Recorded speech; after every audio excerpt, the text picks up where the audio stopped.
तबरेज अजीज का गिरफ्तारी हो और रहमानिया मेडिकल सेंटर को हमेशा के लिए बंद किया जाए, जांच हो। यह सब लापरवाही है। एकदम स्वस्थ व्यक्ति मोटरसाइकिल चलाकर वह व्यक्ति हॉस्पिटल गया, जो मेरी जानकारी में है। तो हॉस्पिटल ने जो लापरवाही की है, इसकी उनको सजा मिलनी चाहिए और प्रशासन को इस पर सख्त से सख्त कार्रवाई करनी चाहिए। आज मरहूम परवेज आलम के इंसाफ के लिए आज ये पूर्वी चंपारण से एक ऐसे मसाल जुलूस निकाला जा रहा है केवल इंसाफ के लिए। ये जुलूस किसी की न हिंदू और मुसलमान की बातों को नहीं, मैं बहुत अभी देख रहा हूँ फेसबुक और सोशल मीडिया पर ये बार बार दिखाया जा रहा है।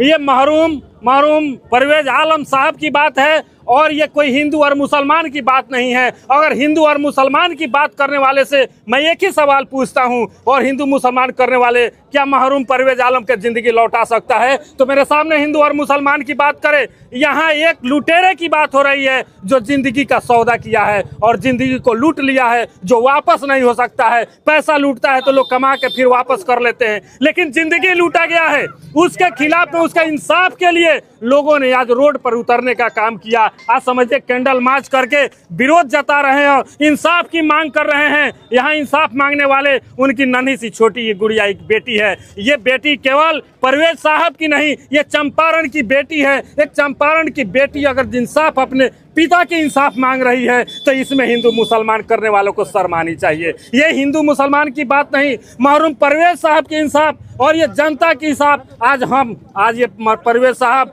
कल आपकी बारी हो जाएगी, इसलिए मैं आप सभी से आग्रह कर रहा हूँ, इसके इंसाफ की मांग करिए, एक पैर पर खड़ा हो जाइए। ऐसे लुटेरे को बंद करने की हॉस्पिटल की मांग किया जा रहा है। आप डॉक्टर यहाँ समरे रहमानिया को सील करने की मांग बैनर पर आप देख सकते हैं। इसलिए मैं आप सभी से निवेदन करूंगा, ये लोग निकल चुके हैं, इन लोगों को प्रशासन और शासन पर भरोसा है, कानून पर भरोसा है, लेकिन फिर भी अपनी ये काम लोग कर रहे हैं। प्रशासन अपनी काम कर रही है। उम्मीद और आशा इन लोगों को जरूर है कि प्रशासन निश्चित इसमें इंसाफ दिलाएगी। मैं यहाँ जानना चाह रहा हूँ कि ये कैंडल मार्च क्यों किया जा रहा है?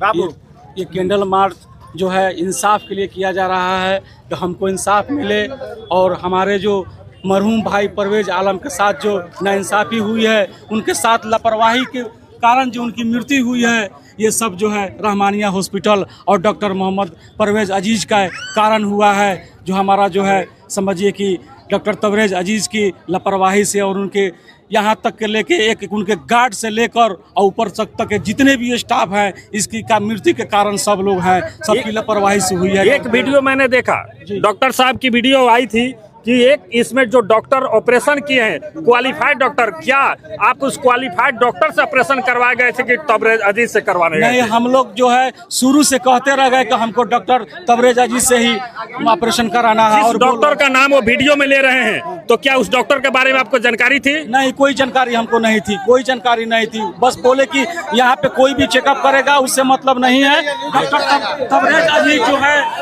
वही ऑपरेशन करेंगे। हम लोग ऑपरेशन थिएटर पर दिन भर खड़े रह गए और बोले कि एक बार डॉक्टर तबरेज साहब से हमको मिला दीजिए, देखने की कोई नहीं मिलाया। स्टाफ जो है धक्का मार के पीछे रखता था, गेट बंद कर लेता था और सिर्फ पैसे की और ब्लड की डिमांड करता था और बोला कि आपके पेशेंट का ऑपरेशन हो रहा है। हमने कहा कि ये कौन सा इतना ऑपरेशन है, किडनी का स्टोन तो आधा घंटा 1 घंटा में हो जाता है, लेकिन ये 8 घंटा 7 घंटा ऑपरेशन हुआ है। बताइए क्यों ऐसा हो रहा है? बहुत लोगों के तरफ सफाई और प्यार दिया जा रहा है। मैं डॉक्टर तबरेज साहब का कॉन्फ्रेंस भी देखा हूँ, उसने जो स्टेटमेंट दिया है कि ये लोग जो है पेशेंट जब मर जाते हैं तो पैसे बचाने के लिए जो होता है, तो क्या किसी के पैसे से किसी की जान की कीमत लगाई जा सकती है? उसकी जान वापस आ सकती है। इस नन्हे बच्चे के पिता वापस आ जाएंगे। मैं सारे आवाम को ये नर्म निवेदन से हाथ जोड़कर ये कहता हूँ कि भाई आप लोग कहीं भी इलाज करवाइए, लेकिन अपने निगरानी में और सब लोगों से राय मशवरा करके इलाज करवाइए, लेकिन रहमानिया में नहीं करवाइए, क्योंकि सबका भरोसा उठ चुका है डॉक्टर तबरेज से और उनके टीम से, स्टाफ से। उनके स्टाफ और उनके डॉक्टर का व्यवहार डॉक्टर का नहीं, एक डाकू की तरह है और वो एक डाकू की तरह बर्ताव करते हैं। ऐसा ऐसा कि सोच लीजिए कि आज हमने जो इसका जो पर्दाफाश किया है और हमने जो हक की लड़ाई की है, हमने पोस्टमार्टम करवाया है, अगर ये नहीं करवाते तो औरों की तरह ये भी केस पर जाता और हम लोग रो बिलख के चुपचाप रह जाते, अपना कफन दफन कर लेते, लेकिन ये राज पर्दाफाश नहीं होता। तो सोचिए हमारे पहले जितने भी भाई बहनों का हुआ, आप बच्चे अनाथ हुए होंगे या बहनें माएँ बेटियां विधवा हुई होंगी, सोचिए उनके दिल पर क्या होता, वो तो अंधकार में रह गए होंगे कि हाँ पर इससे